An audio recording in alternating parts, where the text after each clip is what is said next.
رات کی تاریکی میں ایک نوجوان یمن کی وادیوں میں بیٹھا آسمان کی طرف دیکھ رہا ہے۔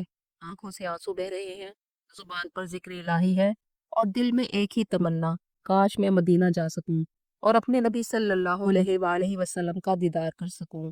یہ نوجوان تھا اویس بن عامر، وہی اویس جسے دنیا بعد میں حضرت اویس کرنی کے نام سے جاننے لگی، جو یمن کے قبیلہ مراد کی ایک شاخ کرن سے تعلق رکھتے تھے۔ اس وجہ سے کرنی کہلائے۔ نہ وہ کبھی نبی کریم سے مل سکے، نہ نبی صلی اللہ علیہ وآلہ وسلم نے انہیں دنیا میں دیکھا، لیکن کیا آپ جانتے ہیں نبی کریم صلی اللہ علیہ وآلہ وسلم نے خود ان کا ذکر فرمایا، ان کی تعریف کی۔ صحیح مسلم کی روایت ہے، حضرت عمر فاروق روایت کرتے ہیں کہ رسول کریم صلی اللہ علیہ وآلہ وسلم نے فرمایا، یمن کے رہنے والے اویس بن عامر تمہارے پاس آئیں گے۔ اپنی والدہ کی وجہ سے وہ میرے پاس نہ آ سکا، ان کے جسم پر برس کے نشان تھے۔ اس نے دعا کی، جو سب ختم ہو گئی سوائے ایک درہم کے برابر نشان کے۔ تم میں سے جو شخص اس سے ملے اپنی مغفرت کی دعا کروائے۔ اور ایک اور حدیث مبارکہ کے مطابق آپ صلی اللہ علیہ وآلہ وسلم نے فرمایا، بے شک تابعین میں سب سے بہتر وہ ہوگا جس کا نام اویس بن عامر ہوگا، اور وہ شخص کسی معاملے میں اللہ کی قسم اٹھا لے تو اللہ تعالیٰ اسے پورا فرما دیتے ہیں۔ یہ حضرت اویس کرنی کی سب سے بڑی فضیلت ہے کہ نبی کریم صلی اللہ علیہ وآلہ وسلم نے ان کی تعریف اس وقت فرمائی جب وہ آپ سے کبھی ملے ہی نہیں۔ حضرت اویس کرنی کا تعلق یمن سے تھا۔ یہ وہ علاقہ تھا جس کے لیے رسول اللہ صلی اللہ علیہ وآلہ وسلم نے فرمایا کہ ایمان یمن سے ہے اور حکمت بھی یمن سے ہے۔ صحیح بخاری کی روایت ہے، ایک مرتبہ آپ صلی اللہ علیہ وآلہ وسلم نے 3 بار دعا فرمائی، اے اللہ ہمیں ہمارے شام میں برکت دے، ہمارے یمن میں برکت دے۔ ملک شام کے لیے دعا فرمائی کہ وہ انبیاء کی سرزمین تھی، اور یمن کے لیے دعا فرمائی کہ وہ اولیاء اللہ کی سرزمین ہے، اور حضرت اویس کرنی کا تعلق اسی یمن سے تھا۔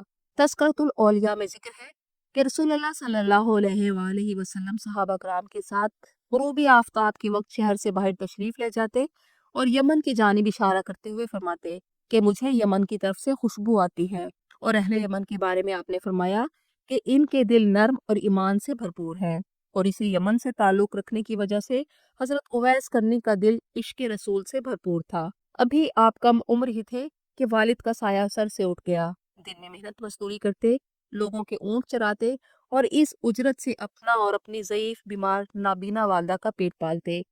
ان کی زندگی کا مقصد عبادت، والدہ کی خدمت اور عشق رسول تھا۔ یمن میں جب دین اسلام کی خبر پہنچی تو حضرت اویس کرنی رضی اللہ عنہ فوراً ایمان لے آئے اور نبی کریم صلی اللہ علیہ وآلہ وسلم سے ملاقات کے لیے تڑپنے لگے۔ ایک دن اپنی ماں سے عرض کی، اماں جان مجھے مدینہ جانے کی اجازت دے دیجیے، میں نبی کریم صلی اللہ علیہ وآلہ وسلم کا دیدار کرنا چاہتا ہوں۔ ماں نے اجازت دے دی، لیکن ساتھ یہ بھی کہا کہ اگر نبی کریم گھر پر نہ ہوں تو انتظار کیے بغیر واپس آ جانا۔ آپ بھی جانتے تھے کہ ان کے علاوہ والدہ کی دیکھ بھال کرنے والا کوئی اور نہیں، اس لیے وعدہ کر کے نکلے۔ سینکڑوں میل کا سفر کرتے ہوئے مدینہ جا پہنچے۔ دروازہ کھٹکھٹایا، رسول اللہ صلی اللہ علیہ وآلہ وسلم کا پوچھا۔ اندر سے جواب آیا کہ آپ اس وقت باہر تشریف لے گئے ہیں۔ زیادہ تر مورخین اور محدثین کے مطابق رسول کریم کسی غزوہ کے لیے مدینہ سے باہر تھے۔ حضرت اویس کرنی رضی اللہ عنہ کیونکہ والدہ کے ساتھ وعدہ کر کے آئے تھے اور وہ یہ بھی جانتے تھے کہ ان کی والدہ کا خیال رکھنے والا کوئی نہیں، تو وہ فوراً واپس پلٹ گئے اور رسول اللہ کی زیارت کیے بغیر یمن واپس آ گئے۔ جب رسول اللہ صلی اللہ علیہ وآلہ وسلم واپس مدینہ تشریف لائے اور پوچھا کہ کوئی آیا تھا، جواب دیا گیا کہ ایک شتربان آیا تھا اور آپ کا پوچھا اور آپ کو نہ پا کر واپس چلا گیا۔ آپ نے فرمایا کہ وہ شخص یمن سے آیا تھا، اس کا نام اویس بن عامر تھا، اس کی ماں ہے، وہ اس کی خدمت کرتا ہے، جو بھی اس سے ملاقات کرے اس سے اپنے لیے مغفرت کی دعا کروائے۔ رسول اللہ کا یہ اعلان آپ کی طرف سے حضرت اویس کرنی کی روحانی پہچان بنا، اور رسول اللہ صلی اللہ علیہ وآلہ وسلم نے حضرت اویس کرنی کو خیر التابعین قرار دیا۔ رسول کریم کے وصال کے بعد جب حضرت عمر فاروق رضی اللہ عنہ خلیفہ بنے تو حج کے لیے آنے والے ہر قافلے سے پوچھتے کہ کیا تمہارے درمیان کوئی یمنی ہے؟ کیا کوئی اویس کرنی کو جانتا ہے؟ کئی سال تک کوئی جواب نہ ملا، یہاں تک کہ ایک سال یمن کا قافلہ آیا جس میں اتفاق سے حضرت اویس کرنی رضی اللہ عنہ موجود تھے۔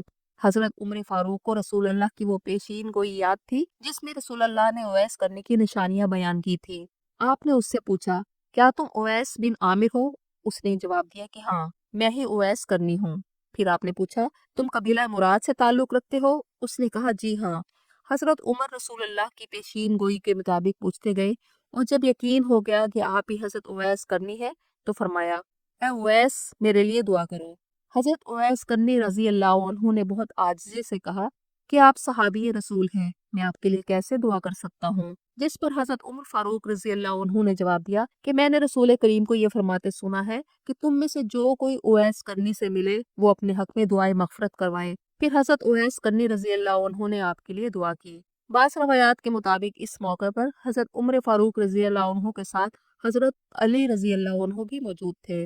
حج کے بعد جب حضرت اویس کرنی واپس کوفہ جانے لگے تو حضرت عمر رضی اللہ عنہ نے کہا کہ میں امیر کوفہ کو خط لکھ دیتا ہوں کہ وہ آپ کا خیال رکھے، لیکن حضرت اویس کرنی نے انکار کر دیا کہ میں چاہتا ہوں کہ لوگ مجھے نہ جانیں۔ بعد میں حضرت عمر فاروق فرمایا کرتے تھے کہ کاش میرا تعلق اویس جیسا ہوتا جو دنیا میں گمنام ہے مگر آسمانوں میں مشہور ہے۔ 36 ہجری میں حضرت اویس کرنی حضرت علی رضی اللہ عنہ کی فوج میں شامل ہو کر جنگ صفین میں شامل ہوئے اور بہادری سے لڑتے ہوئے شہادت پائی۔ آپ کی قبر عمان کے موجودہ شہر سلالہ میں ایک پہاڑ کی چوٹی پر موجود ہے۔ یہ تھی کہانی اس عاشق رسول کی جس نے زندگی بھر نبی کریم صلی اللہ علیہ وآلہ وسلم سے ملاقات نہ کی مگر ایمان اور رسول اللہ سے محبت کی ایسی روشنی پائی کہ رسول کریم صلی اللہ علیہ وآلہ وسلم نے خود فرمایا کہ اویس کرنی سے دعا کرواؤ کیونکہ اس کی دعا قبول ہوتی ہے۔ حضرت اویس کرنی رضی اللہ عنہ نہ کسی تخت پر بیٹھے نہ شہرت کے خواہاں تھے، لیکن ان کا نام آج بھی اولیاء اور عاشقان رسول کے دلوں میں زندہ ہے۔